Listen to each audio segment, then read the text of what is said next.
교회를 결정하는 가장 중요한 요소라고 하는 거예요. 어떤 마음을 가지고 있는가? 사람들이 어떤 마음을 가지고 신앙생활을 하는가? 그 마음이 각각 다를 수 있어요. 한 사람 한 사람을 뜯어보면 마음이 제각각일 수 있잖아요. 바울이 빌립보에 이 편지를 쓸 때에 빌립보 교회는 1세기에 그 소아시아 지역 교회 가운데에서 상당히 모범적인 교회였습니다. 어느 교회보다도 앞장서서 사도 바울의 복음 전파를 위해서 선교 헌금을 거두었고 많은 성도님들이 헌신적으로 교회를 위하여 섬겼습니다. 좋은 교회였죠. 그럼에도 불구하고 사도 바울의 마음속에 한 가지 염려가 있었어요. 빌립보 교회를 볼 때에 한 가지, 지금 바로 처리하지 않으면 장차 교회가 무너질 수 있는 위험 요소가 하나 있다고 생각을 한 거예요. 그게 무엇인가? 그 마음이 갈갈이 찢어져 있었던 거예요. 외부의 핍박보다도 교회 안에 조금씩 자라나는 그 분열의 씨앗, 이것을 사도 바울이 발견한 겁니다. 빌립보서 4장으로 넘어가면 나오지만 빌립보 교회에 2명의 여성 지도자가 있었어요.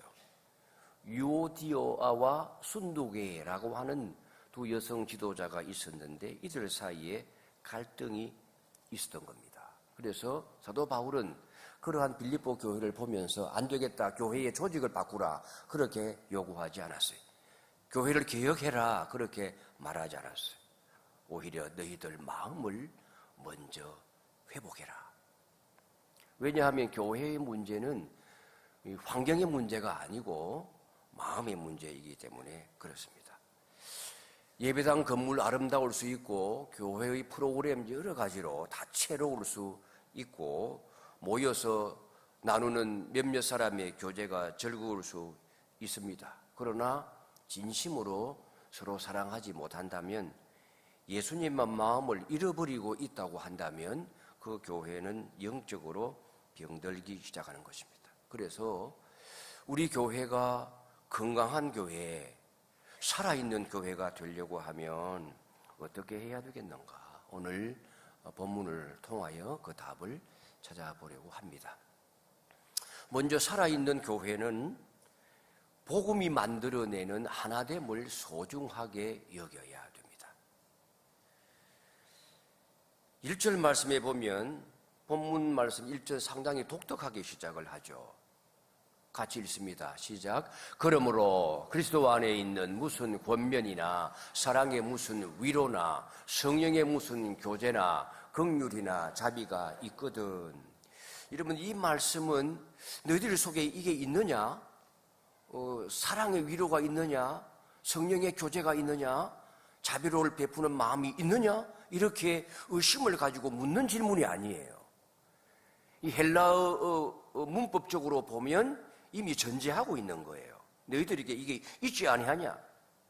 사실인 것을 전제로 하고 있는 조건절입니다. 그러니까 너희들 속에 이미 예수 그리스도의 위로가 들어있지 아니하냐?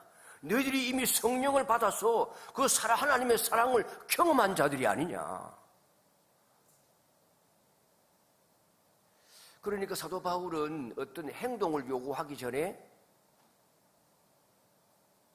먼저 복음을 상기시키는 겁니다. 이게 굉장히 중요한 거예요.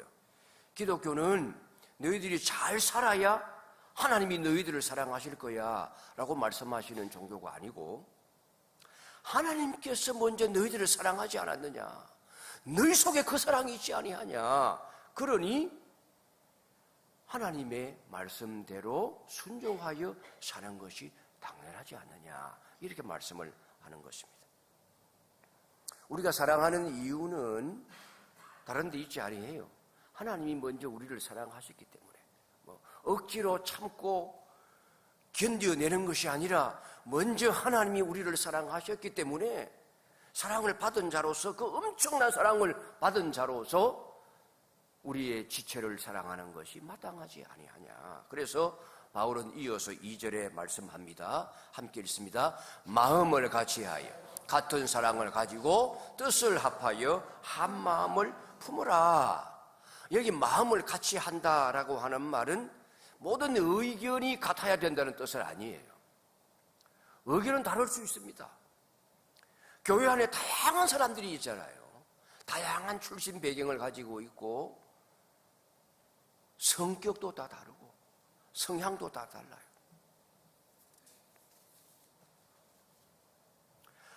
어떤 사람은 아주 꼼꼼하고 계획적인 성격을 가진 사람이 있습니다. 그와 달리 어떤 사람은 상당히 적극적이고 자유분방한 기질을 가진 사람도 있잖아요. 나이도 다르고 직업도 다르고 사용하는 용어들도 다르고 억양도 다르고. 그러나 교회가 하나 되어야 하는 이유는 목적이 같기 때문이에요. 그리스도를 사랑하는 마음, 하나님의 영광을 구하는 마음만큼은 하나가 되어야 되는 거죠. 정원을 한번 생각해 보세요. 이 정원에는 숲도 마찬가지지만 온갖 다양한 나무와 꽃들과 잡초들이 있지 않습니까? 이름 모를 들꽃도 있고 키가 작은 나무도 있고 키가 큰 나무도 있고 작은 풀잎도 함께 자라나죠. 색깔도 다르고 꽃 피는 속도, 자라나는 속도도 다르고 필요한 햇빛의 양도 다 달라요. 그런데 이 다양한 식물들이 한 사람의 정원사의 손길 아래에서 다듬어지고 어우러져서 사람들이 들어가게 될 때에 이야 아름답다 라고 말하게 되는 것 아닙니까? 세계의 몇몇 유명한 그런 그 정원들, 죽기 전에 한 번씩 방문해 보아야 할 곳이라고 말하면서 세계 곳곳에서 많은 사람들이 비행기를 타고 배를 타고 그 정원을 찾아가지 않습니까? 정원사의 손길에 어우러질 때에 비로소 아주 싱그럽고 아름다운 하나의 정원을 이루고 숲을 이루는 것처럼 교회도 마찬가지인 거예요. 각양각색의 성도가 오직 한 분 예수 그리스도의 손길에 다듬어졌어. 우리 교회의 정원사이신 하나님의 손길에 다듬어졌어. 우리가 그 정원사만 바라보게 될 때에 우리의 다양함이 다툼의 요소가 아니고 우리의 다름이 갈등이 아니라 하나님의 아름다움을 드러내는 풍성함이 되는 것입니다. 정말 아름다운 감동을 선사하는 멋진 하늘나라의 정원이 되는 것입니다. 오늘날 많은 교회가 외부의 핍박보다도 이 내부에 있는 지체들의 관계 때문에 어려움을 겪습니다. 신앙은 좋은데 관계가 어려워요. 그래서 바울은 먼저 뭘 요구합니까? 하나 되라. 그리고 하나님이 이미 하나 되게 하셨다.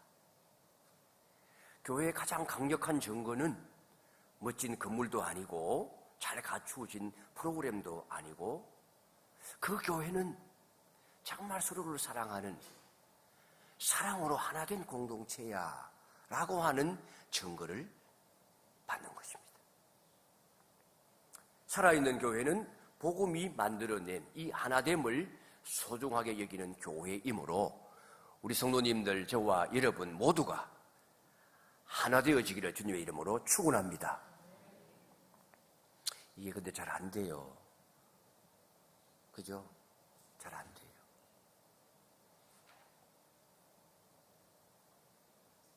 왜 잘 안 되는가?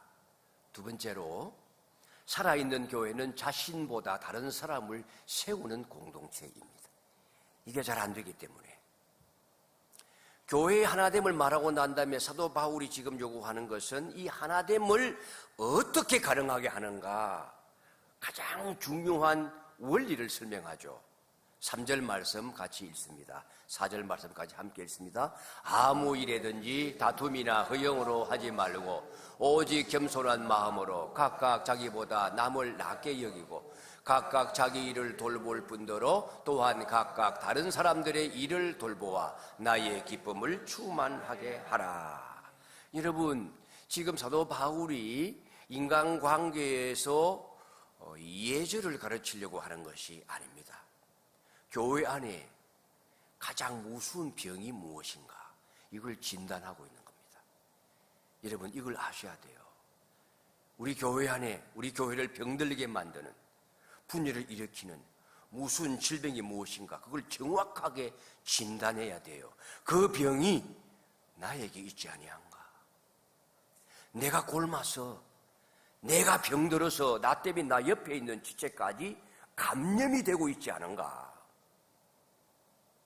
그래서 이 지체가 잘려나가고 있지 않은가? 이걸 생각해야 돼요. 교회 안에 가장 무서운 질병이 무엇입니까? 자기중심성이에요. 이게 죄의 근본적인 본질이에요. 내가 중심에 있으면 다른 사람은 아랑곳하지 않아요. 내가 중심에 있으면 하나님도 눈밖에 나는 거예요. 이게 교만으로 연결되는 겁니다. 그래서 바울이 쓰고 있는 두 단어가 뭐예요? 다툼과 허영이에요.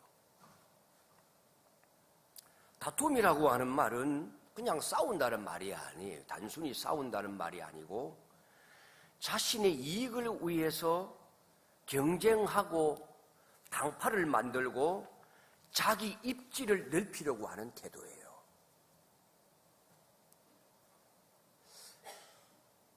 교회 안에 이런 게 필요할까요? 계속 교회의 머리는 주님이시라고 말씀을 하고 있는데, 지난주에도 우리 모두가 다 주님을 머리로 삼은 지체라는 사실을 강조했는데, 왜 자기 이익을 여기에서 추구할까요? 목사님, 그런 사람이 있습니까?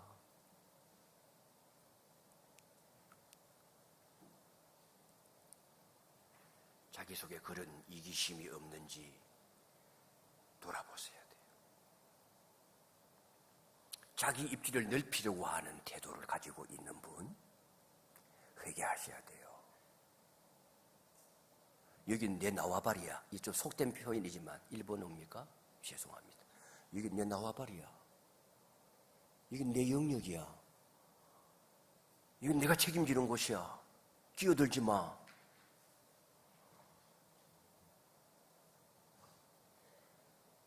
이건 내가 기여한 거야. 내 노력으로 세운 거야. 나 아니면 이건 없었어. 과연 그럴까요?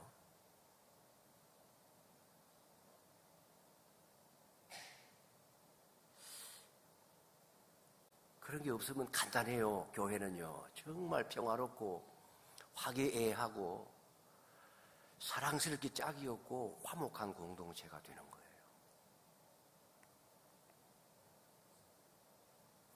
자기 입지를 넓히려는 태도, 내가 거머쥐어야 되는 영역, 이런 생각을 가지시면 그건 사탄이 심어주는 생각인 거예요. 교회 분열의 불씨가 되는 거예요. 누구 때문에 상처를 받아서 교회에 못 나가겠다, 다른 교회로 가기로 정했습니다. 목사에게 그런 문자가 오기도 해요. 어느 교회에서요? 그 교회는 말하지 않을게요. 마음이 너무 아픕니다. 그래서 우리 교회에도 이런 게 있구나.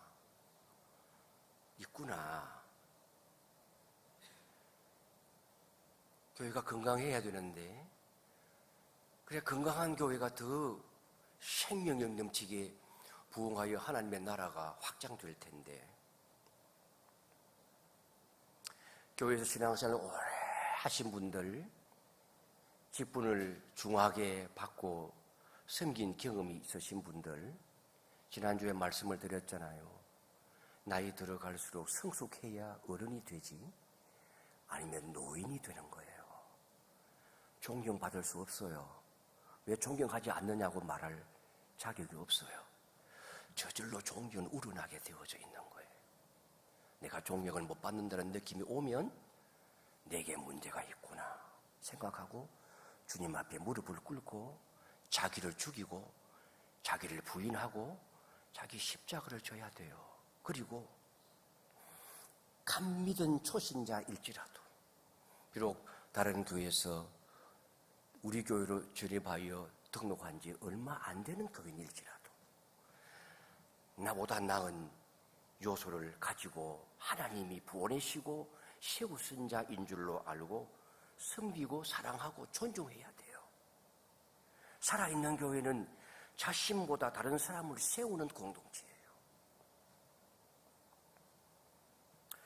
허영이라고 하는 것은 문자 그대로 헛된 영광이에요. 교회에서 인정받는 거 다 헛된 영광이에요. 내가 섬기면서 주님을 높이는 것이 진정한 영광이에요. 주님을 높일 때에 나는 낮아지고 하나님은 진짜 나를 높이시는 거예요. 현재 나 자신이 어떤 존재인지를 잘 보지 못하는 사람은 계속 인정받으려고 하는 욕구를 가지고 있어요. 열등감의 표현이에요. 실체보다도 더 인정받고 싶어하는 욕구. 아니에요. 다른 사람들은 당신이 생각하는 것만큼 당신을 그렇게까지 보지는 않아요. 이걸 깨달으셔야 돼요. 그리고는 주님만 높이면 그것으로 만족해야 돼요. 왜 교회에서 헛된 영광을 구해요? 세상의 가치관이에요. 예수님을 마음에 모시지 않는 사람들이 가지고 있는 그런 세속적인 욕구예요. 세상 사람들은 너를 드러내라, 너의 영광을 추구해라, 너의 가치를 증명해라, 남들에게 밟히지 않으려고 하면 너 스스로를 높여라. 이런 세상적 가치, 세속의 원리, 그 원리를 따라서 교회에 와서 살아가는 사람들 너무 답답해요. 세상의 원리는 경쟁을 통해서 성장하지만 교회의 원리는 섬김을 통해서 성장하고 자라가고 하나님의 인정을 받는 거예요. 하나님의 나라의 원리는 세상의 원리와 정반대예요. 나보다 타인을 더 존귀하게 여기고 그 사람의 장점, 가치를 먼저 바라보아야 되는 겁니다. 그렇다고 해서 여러분이 오해하지 말아야 될 것은 자기 자신을 비하하라는 이야기는 아니에요. 남을 나보다 낮게 여기라고 그래서 자신을 무가치하게 여기라는 이야기가 아니에요. 자기 자존감을 무너뜨리라는 뜻도 아니에요. 나를 덜 생각하고 남을 더 많이 생각해 줘야 되는 거예요. 우리는 늘 남만 생각해요. 나의 자존심, 나의 이익, 나의 편안함, 나의 명예. 아니에요. 남을 더 많이 생각해 줘야 되는 거예요. 나 자신도 주님의 은혜가 아니었다면 살 수 없는 사람임을 이 깨달은 사람만이 다른 사람의 허물을 덮어주고 그 안에 있는 하나님의 형상을 바라보면서 그 사람을 진심으로 존중할 수 있는 겁니다. 이것이 실제로 어떻게 나타납니까? 어느 교회 봉사팀에서 있었던 일인데요. 오랫동안 주방 봉사를 해오신 집사님이 계셨는데 새로 오신 분도 주방으로 들어오게 된 거예요. 그런데 일하는 방식을 보니까 좀 자기와 다른 방식으로 일을 해서 마음에 좀 불편함이 생긴 거예요. 요리하는 방식은 다 다르잖아요. 처음에 속으로 아니 나는 이렇게 하지 않는데 이런 마음이 좀 들어서 불편했다고 그래요. 그런데 어느 날 기도하는 중에 이런 마음이 들었다고 합니다. 저분이 나보다 더 잘할 수 있는 부분이 있겠지.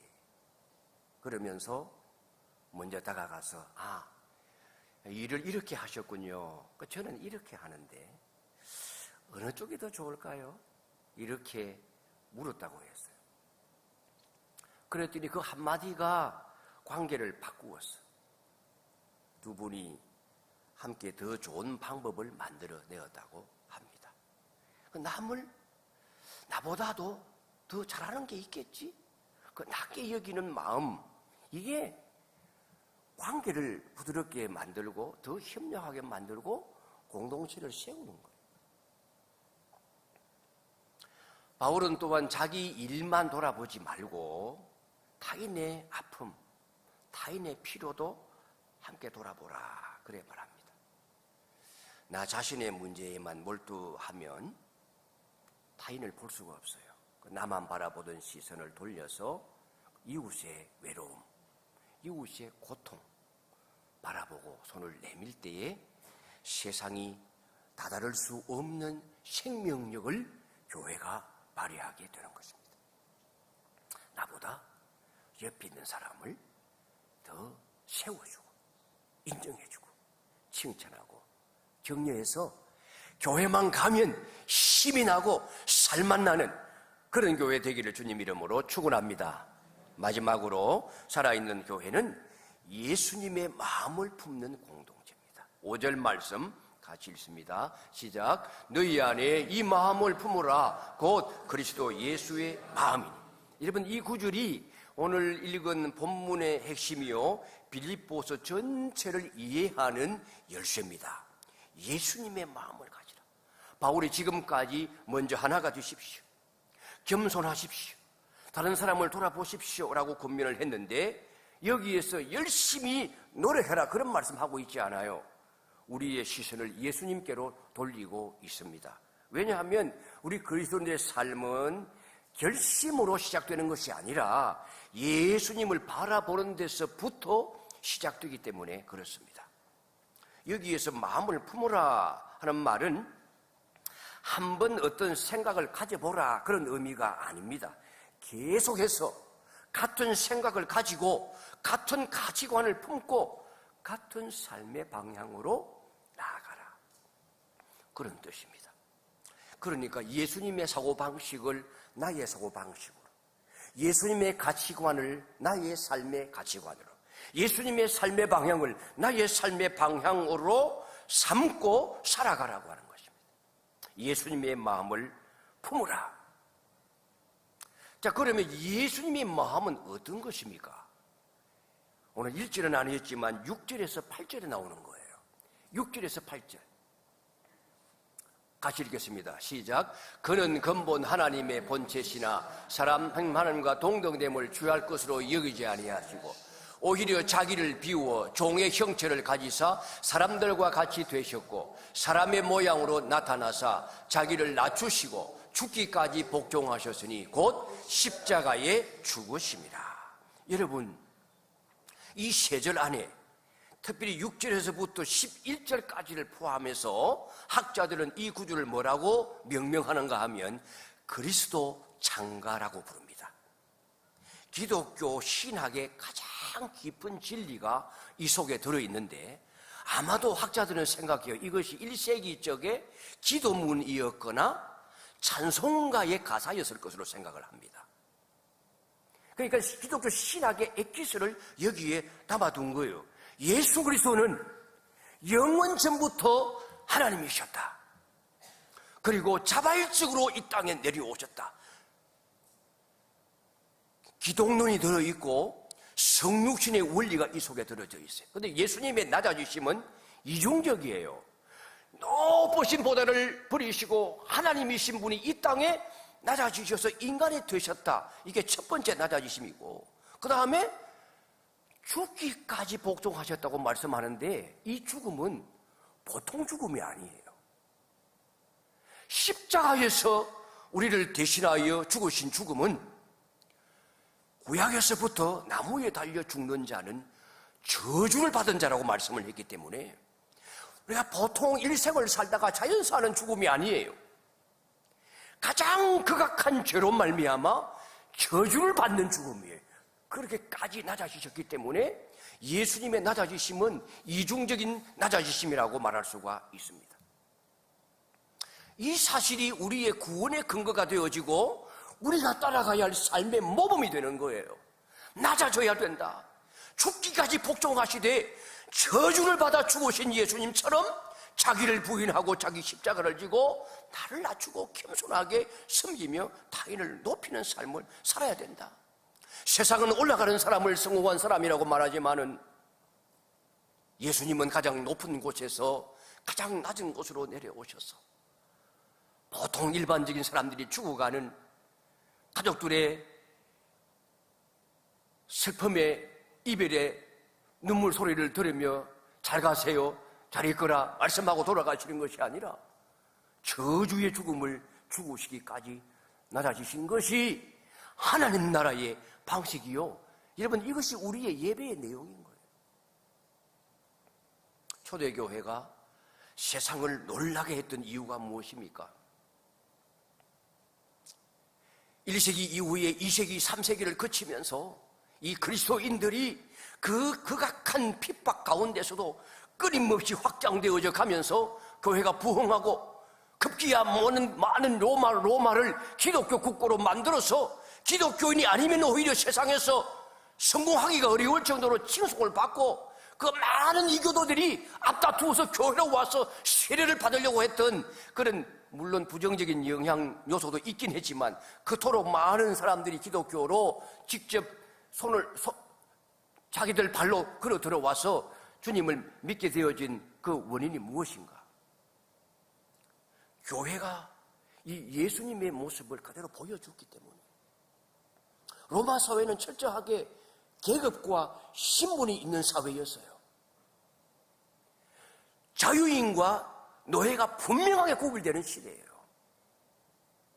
그런데 교회로 들어가면 이 예수님의 낮아짐의 섬김의 정신 때문에 교회만 가면 노예와 자유인의 구별이 없어지는 거예요. 모두가 형제 자매가 되는 거예요. 여러분, 우리가 형제 자매라고 부르는 것하고 성경의 1세기에 그들이 형제와 자매라고 부르는 것은 비교할 수 없는 깊은 의미를 가지고 있는 거예요.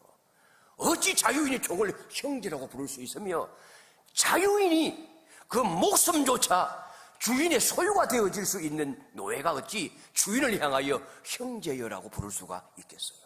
이 성경에 나오는 그 용어들은 그토록 피를 흘려 죽으신 예수님으로 말미암아 엄청난 간격을 가진 그 계급을 깨뜨리는 용어라고 하는 겁니다. 형제 자매 함부로 부를 수 있는 용어가 아니에요. 그리고 어찌 한 식탁에 앉아서 밥을 먹을 수가 있어요? 성찬을 나눌 수가 있냐고요. 근데 교회는 그것이 가능했고, 교회 안에서만 가능했던 것이 아니라 세상 밖의 삶으로 나아갔어요. 수많은 전염병이 여러분 2차례나 걸쳐서 전 세계 인구가 절반 이상 죽어갈 정도로 전염병이 감염되어져서 많은 사람이 죽어가게 될 때에 자기의 자녀조차도 감염되면 집 밖으로 내버렸을 그 당시에 그리스도인들은 예수의 사랑으로 그들을 데리고 와서 집으로 데리고 와서 간호해주고 감염되어 죽어가면서도 초대교회의 문헌들을 보면 어느 교회의 집사님, 장로님께서 그렇게 환자들을 돌보다가 감염되어 죽어가는 사례들이 기록되어져 있을 정도로 버려진 아이들, 여자아이면 내버렸으면 그 내버린 아이를 데리고 들어와서 가정마다 입양을 하여 키워서 마치 고아원처럼 복지시설처럼 교회 가정마다 그렇게 사회를 품고 사랑을 실천하고 섬기고 희생했기 때문에 십자가의 사랑으로 세상을 변화시켰기 때문에 교회가 부흥을 한 겁니다. 로마 제국은 칼로 세상을 변화시켰지만은 교회는 사랑으로 세상을 변화시킨 겁니다.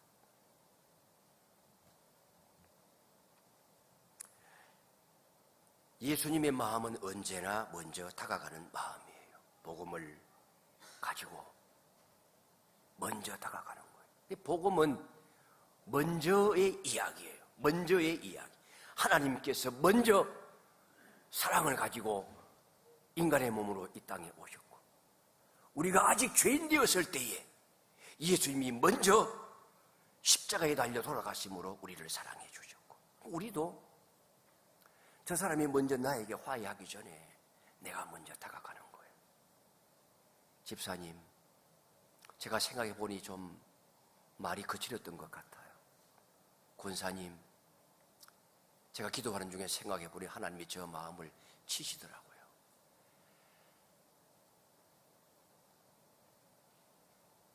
제가 그때 한 행동, 제가 잘못한 것 같아요. 죄송합니다. 너그러운 마음으로 용서해 주세요. 그러면 화해하지 않을 사람이 어디에 있어요? 우리 교회 올해 주제가 영적 생명운동, 예수 생명으로 세상을 살리자인데, 내가 살고 가정이 살고 교회가 살아야 됩니다. 이 교회는 구호로 살아나지 않습니다. 한 사람 한 사람이 예수님의 마음으로 다른 사람을 세워주기 시작할 때 우리 교회가 살아납니다. 살아있는 교회, 십자가 은혜 안에서 복음으로 하나가 되고 경쟁하지 말고 내 영역 지키려고 애쓰지 마시고 예수 그리스도의 마음으로 낮아져서 섬기고 품고 주님만 바라보게 될 때에 우리